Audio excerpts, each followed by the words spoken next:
नमस्कार, आप देख रहे हैं पटना न्यूज़ 24 लाइव। मैं विकास तिवारी आज एक ऐसे व्यक्ति के पास मौजूद हूं जो प्रशासनिक सेवा में 33 वर्षों तक रहते हुए अपने सभी कार्यालयों को जनता के लिए जनसेवा का मंदिर बना दिए। जनता जब वो जिला अधिकारी थे तो जनता को उनकी दरवाजे खटखटाने की आवश्यकता नहीं पड़ती थी, वो खुद जनता के बीच होते थे और जनता की हर एक छोटी बड़ी समस्या का खुद ख्याल रखते थे। ऐसे ख्याल रखते थे जैसे वो जनता के अधिकारी ना हो, जनता के एक परिवार के हिस्सा हो।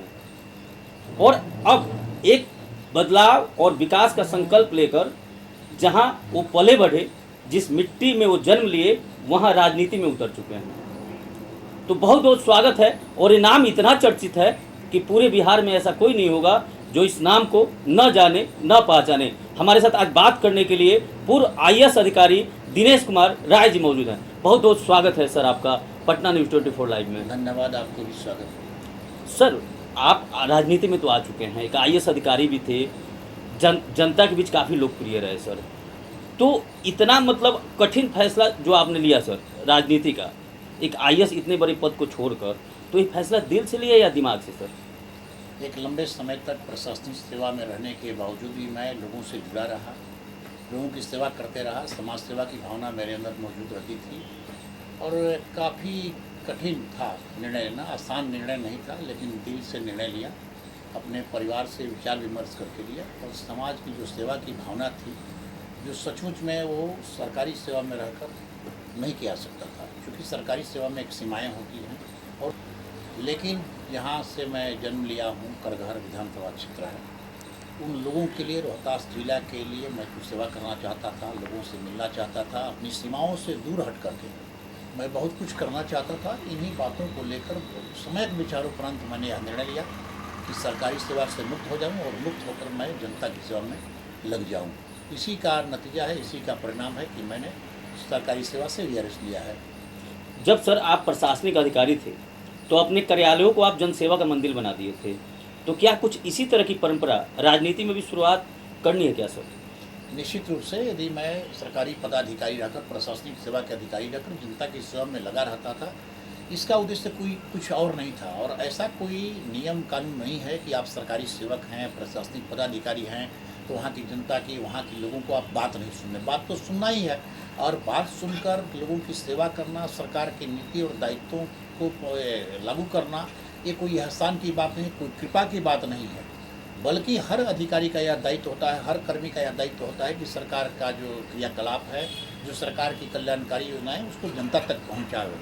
तो मैं दिल से जनता की सेवा में लगा रहता था और मैं मन से लोगों की सेवा करता था। और जहाँ तक ये सवाल है आपका कि क्या राजनीति में भी आकर उसी तरह की मर्यादाएं रहेंगी, उसी तरह के क्रियाकलाप रहेंगे, निश्चित रूप से सेवा, चाहे वो समाज सेवा हो, चाहे वो प्रशासनिक सेवा हो या किसी भी प्रकार की अन्य सेवा हो, सेवा का तात्पर्य ही होता है कि लोगों को सेवा देना। लोग असहाय हैं, जो लोग किसी न किसी कारण से लाभ नहीं ले पा रहे हैं, तो उनको नियमानुसार विधि संगत कौन सी मदद किया जा सकता है।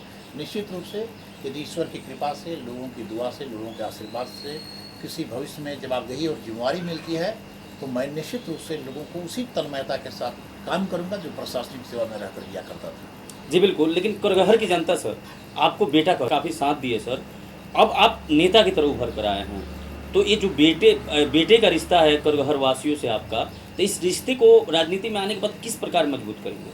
आप भी भली भांति जानते हैं कि सरकारी सेवा में रहते हुए भी मैं गांव के लिए, समाज के लिए, अपने जिला के लिए लगातार लगे रहे।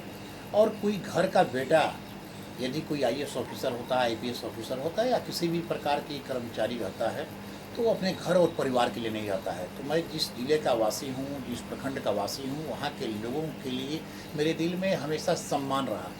मुझे मेरे पिताजी ने संस्कार दिया था कि कभी भी अपने लोगों के लिए कुछ ऐसी बातें नहीं करनी चाहिए जिनकी भावनाओं को चोट पहुँचे, जिनकी सेवा में कोई कमी हो। पहले घर के आप सदस्य हैं, इसके बाद अधिकारी हैं। तो मैं इसी ध्येय को रखा कि जो मेरे लोग हैं, चाहे वो मेरे प्रखंड से जुड़े हुए लोग हैं, मेरे जिला से जुड़े हुए लोग हैं, मैं जहाँ भी जिस अपने पदीय दायित्व का निर्वहन किया, वहाँ भी लोग पहुँचते थे, तो मैं उनके सम्मान और आदर में, रिस्पेक्ट रिगार्ड में कोई कमी नहीं किया करता था। और यही परिणाम है कि लोगों का विश्वास और भरोसा मुझ पर बनता गया और लोग जो है बेटा के नाम से जानते हैं, भाई के नाम से ही जानते हैं। कभी अधिकारी के रूप में मैं अपने लोगों के बीच में पेश नहीं आया। इसलिए लोगों का जो विश्वास है, भरोसा हमारे प्रति कि किसी प्रकार का कोई बदलाव नहीं आया इतने लंबे अंतराल तक नौकरी करने के बावजूद, इसलिए मैं उसी सेवा भाव से लोगों के बीच में रहूँगा। और जो बेटा और भाई बन के रहा हूँ, अपने लोगों को भी कोई अगर सर भी बोलता है तो मैं उससे मना करता हूँ कि आप सर कम से कम मत बोला कीजिए, आप गांव भर के लोग हैं, आप इस तरह का व्यवहार हमारे साथ मत कीजिए, क्योंकि हमारे लिए आप आदरणीय हैं। इस ध्येय से मैं उनकी सेवा करते रहा हूँ और करते रहूँगा।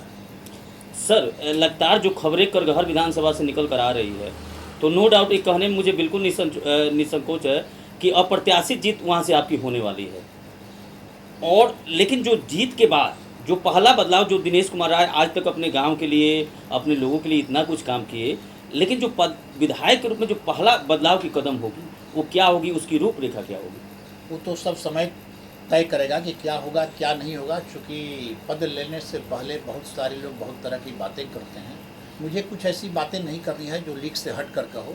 लोग देखा है, मेरे क्रियाकलापों को बहुत नज़दीक से देखने का काम किया है। बिहार के आदरणीय लोकप्रिय मुख्यमंत्री श्री नीतीश कुमार जी का लंबे समय तक आप सचिव भी रहा हूँ, तो लोग जानते हैं मेरे क्रियाकलापों को कि किस तरह से मेरा बिहेवियर रहा है और मुझ में किसी प्रकार का बदलाव नहीं होने वाला है। कि कितना वोट से कौन जीता है तो समय तय करेगा। अभी हमारे जो अभिभावक हैं आदरणीय नीतीश कुमार जी हैं, मैं उनके संपर्क में हूँ। जो भी उनका डायरेक्शन होगा, दिशा निर्देश होगा, उसी तरह की प्रक्रियाओं को मैं अपनाऊँगा। और ये जनता का प्यार है। जहाँ तक आप बोल रहे हैं कि ज़्यादा वोट से जीतने की संभावना है, क्या होगा ये जनता तय करेगी। लेकिन इतना अपने कर्मों के बदौलत मुझे विश्वास है, मुझे भरोसा है कि चाहे वो किसी भी जाति धर्म संप्रदाय के लोग, सब लोगों का प्यार स्नेह मिल रहा है और अथाह प्यार स्नेह मिल रहा है। सरकारी सेवा छोड़ने के बाद भी लगातार लोगों का प्यार और स्नेह में किसी प्रकार की कोई कमी नहीं आई है। इसलिए लोग कदम से कदम मिलाकर चल रहे हैं और मुझसे भी जहाँ तक संभव हो पाएगा हर संभव प्रयास करूँगा कि एक दायरे में रहकर, एक सीमा में रहकर, मर्यादा का ख्याल करते हुए लोगों की सेवा करते रहें। निश्चित सर, करगहर के लोगों से भी हमारी टीम ने बात किया और तमाम मीडिया से खबर निकल के आ रही, तो लोग का यही कहना है कि औपचारिकता बाकी है बस। लेकिन आप इतना सारा कुछ सोच रहे हैं, तो करगहर की जनता से क्या अपील करना चाहेंगे हमारे चैनल के माध्यम से? निश्चित रूप से करगहर की जनता मेरे लिए आदरणीय है, मेरे लिए प्रिय है।